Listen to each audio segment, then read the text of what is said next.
everybody. Um, so how many of you are from Chicagoland area? One, two, three. Okay, about half. I'm from born in Chicago, raised in the suburbs. I've lived in other parts of the country myself. I find that when you live in a different part of the country, you tend to try harder. It's just a method, like, you know, for in terms of success and in general, and that was the case with me. So I have a degree in engineering. I worked at Motorola. I built cell phones. You know, cell phones were in the cellular subscriber sector, and I had the opportunity to move to California, and I, on the side, started a company recovering cell phones. And I did that, and I had a venture capitalist. I was doing it on the side, and but in addition to working at Motorola, and then for really not that good of a reason that I can think of right now, I got an offer to come back and work in the automotive industry at Ford, and I did. So I kind of would have liked to have probably spent some more time out there. And this was before pre-iPhone, so the Razr days. Remember the Razr, the flip phone? Mm-hmm. Actually, they're coming back now.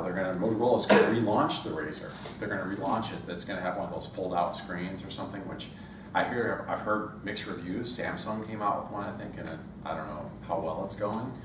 But so that's you know, that's kind of interesting. But I was back here, and where was I going with that? Oh yeah, so polar opposite to Motorola was Ford. So I worked at the Ford Motor Company, the automotive industry.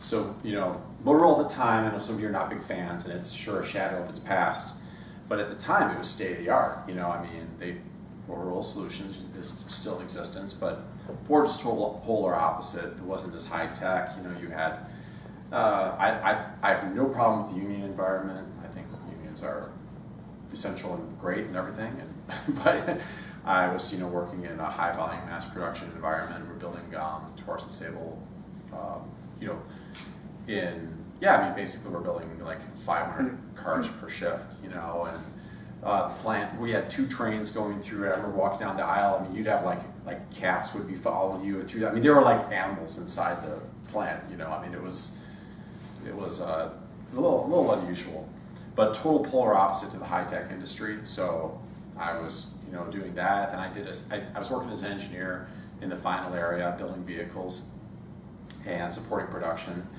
And then I started with supervising. I got an opportunity to supervise UAW employees, which I did for a little while, and it was a good learning experience, but it was like, you know, not really what I wanted to do. So I got a call from a recruiter that there was a job opportunity to work for Mercedes, and their only North American manufacturing facility is in Alabama.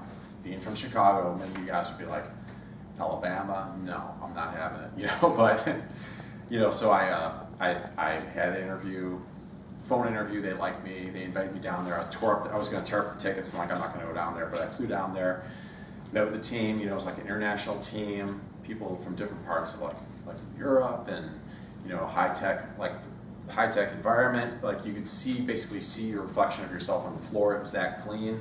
You know, it's based on a Toyota production system. So I took the opportunity and moved down there. So I worked down there and lived in Alabama for a couple of years, 3 years actually. And yeah, so that was kind of got to see a different part of the country. People were friendly, warmer weather, and you know, so it was great. It was great. I was still in the automotive industry. I still kind of miss the high tech industry. I've been trying to kind of get back into that, and most recently I've kind of come full circle, and now I'm kind of back in that. I've kind of got combined the 2 industries, automotive and high tech. So that's pretty good. So I don't know where I'm at, but we're 20.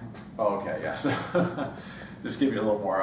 Yeah. So I am single. I have no kids. I am an engineering degree. I think I mentioned. I've been putting off my higher education for a while. I just finished that in 2018. And yeah, I have a condo in Lincoln Park at Lincoln University. So but I don't know. I see a lot of like for sale signs going up. So I don't know if I don't know if it's taxes are too high or what. But it seems like a lot of people maybe relocating. yeah, just to give you a little more of a background,